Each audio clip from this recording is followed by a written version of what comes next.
سلام البنات، سلام حبيباتي، ان شاء الله تكونوا كامل بخير. مرحب بالمشتركات الجدد اللي انضموا للقناه، ونقول لكم مرحبا بكم. والقدم ديما نقول لهم الدار داركم، نورتوا وشرفتوا حبيباتي. المهم شوفوا هنايا حندير معاكم واحد ما باليش كيف حنقولها، شكشوكه تاع اللحم، طبيخه تاع اللحم، مشطحه تاع اللحم. المهم سميوها واش تسميوها، المهم بنه عالميه البنات. بما انه ان شاء الله اللحم العيده وكيما نقولوا قريب. هيا قلت ندير لكم هذا الطبق الرائع، يعني انا صورته في رمضان مي ما بارطاجيتوش معاكم. اليوم قلت نحطوا فيديو باش هكا تحتفظوا بالفيديو ان شاء الله كي يكون عندكم اللحم يا حبيباتي. هنايا نبداو نقولوا بسم الله في تحضير الوصفه. هنا اشوفوا البنات، راني نعطي لكم هنا عندكم اللحم هبره، ديروا من الفخذ البنات. ديروه قطعوه بهذه الطريقه شرائح بالطول. عندكم بصله حبه كما نقولوا حبه بصله كبيره. عندكم طماطم تاع الحب. هنا البصله والطماطم تكثروا، اللحم تكثروا على حساب افراد العائله. عندكم لي زيبيس كيما قلت لكم، المهم التوابل كل واحد دير التوابل اللي بغات. عندكم الطماطم تاع الباط، وعندنا الفلفل الحار. المهم هذو الثوم البنات، هنا تكثروا الثوم. هذه بالنسبه لي زانغريديون تاع الطبق تاعنا البنات، صدقوني جا روعه. هنايا كي ديروه البنات وشيوا ديروا معاه كسره خميره، ورايحين تتحصلوا على اروع طبق.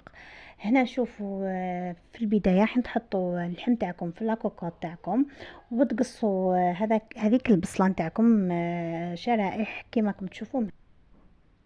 وهنا البنات بعد ما كملت قصة البصلة والفلفل، راح نزيد نقص الطماطم تاعي الى قطع صغيرة.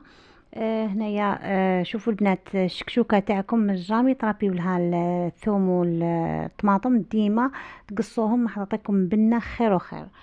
هنايا مام الثوم هاني حنقصها مرة بيهاش. بعد هذا شوفوا بعد ما تحطوا اللحم تاعكم تحطوا اللحم تاعكم في الكوكوطه، حين تحطوا عليه هذوك الشرائح تاع البصله والفلفل هذاك المقطع. هنا بالنسبه للفلفل اللي بغات دير الحار دير، اللي مبغاتش دير ما ديرش.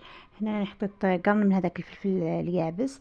وهنا راح تحطوا كميه من الزيت، انا هنا حطيت واحد الزوج مغارف تاع 3 مغارف تاع زيت. الزيت يعني تزيدوا فيها على حساب لا كونتيتي ثاني. هنا راح تخلطوا كامل المكونات تاعكم، تحطوهم فوق النار وتخليهم يتقلاو حتى يدبل معكم البصله، تتذبل عفوا معكم البصله والفلفل.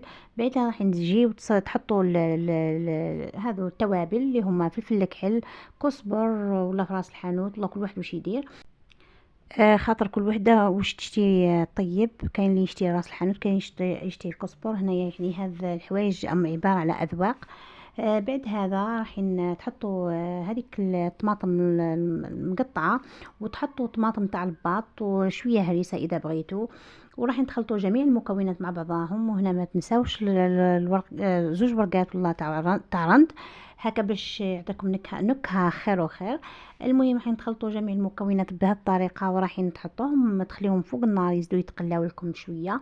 بعد هذا راح تمرقوا بكميه من الماء سخون. البنات هنايا لازم ديروا ماء سخون باش اللحم تاعكم كما نقولوا حنا ما يقرصش البنات ويزرب يطيب لكم. خلاص بعد هذا راح تقفلوا على الكوكوطه تاعكم مليح وتخليوه يطيب. في هذا الوقت اللي هو يطيب اللحم تاعكم، راح تجيو ديروا الحاجه اللي راح ترافقوا بها هذا اللحم، هذا الشكشوكه تاعكم تاع اللحم. انا هنايا شتيت نرافقها مع كميه من الرز، تقدروا ديروا بطاطا مقليه، تقدروا ديروا مكرونه، المهم ديروا الشيء اللي بغيتوه. هنا حنشارك معكم طريقه تحضير الرز تاعي كامل تعرفوها، مي حنزيد نشاركها معكم. حندير كيلة تاع رز، غسلته مليح مليح، حطيته في الصفايه قطر لي. جيت بعد هذا حطيته في حطيت كميه من الزيت تسخن، وحطيت هذاك الكميه تاع الرز. بعد هذا حطيت كميه من فلفل الكحل وكميه من كركم، باش هكا الكركم يعطي له اللون ويعطي له نكهه. يعني كما تعرفوا الرز عنده واحد النكهه هكا، انا ما تعجبنيش نشتي نكهو. خلاص بعد هذا راح نجيبوا البنات الهيل. البنات تعودوا ديروا الهيل في الرز تاعكم، يعطيكم واحد البنه روعه. وشي هنا الهيل تاعكم، الحبات تاعكم تاع الهيل ما تحطوهمش حبات مجمولين كامل. حلوا البنات وديروا غير هذاك اللي راهو في القلب. وخلاص هنايا باش يجيكم الرز مش ملبخ ومش ملاصق في بعضه، لازم تقليوه مليح في المرحله هذه.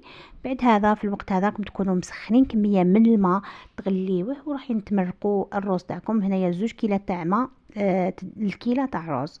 خلاص هنا وشي الرز تاني ديروا نوعيه جيده اي باينه. خلاص بعد هذا تنقصوا النار وتغطيوه وتخليوه يطيب حتى يتشرب هذيك الكميه تاع السوائل. هنايا شوفوا بعد ما طابلي وشيوا النصيحه اللي نوجهها لكم، الروز تاعكم ما تحلوهش بالمغرف باش هكا يتحل يجيكم من حبه.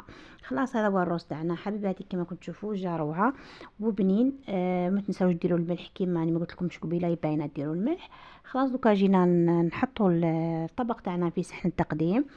هنايا هنا حطيت الروز في هذه الغامكه وراحين تحطوه. شتو البنات دريساج تاع الاطباق تاعكم كل وحده تدريسي كيف ما بغات وكيما شتات وشهوان. المهم نركز لكم على البنه البنات تاع الشكشوكه هذيك تاع اللحم اللي درتها لكم، اللي ان شاء الله تحتفظوا بها الايامات هذوك تاع العيد. كيما تعرفوا بلي ديما العيد يكون فيه اللحم. ايا قلت مالا نعطيكم هذا الطبق وتخبيوه ان شاء الله.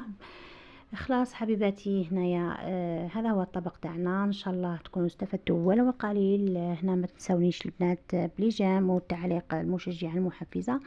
ما بقى لي غير نقول لكم الى اللقاء في فيديو قادم بحول الله. وما تنساوش تطبقوا الوصفه، راهي بنينه بنينه البنات صدقوني روعه. رفقوها مع كسره خميره هنايا نسيت نقول لكم. خلاص باي باي في فيديو قادم.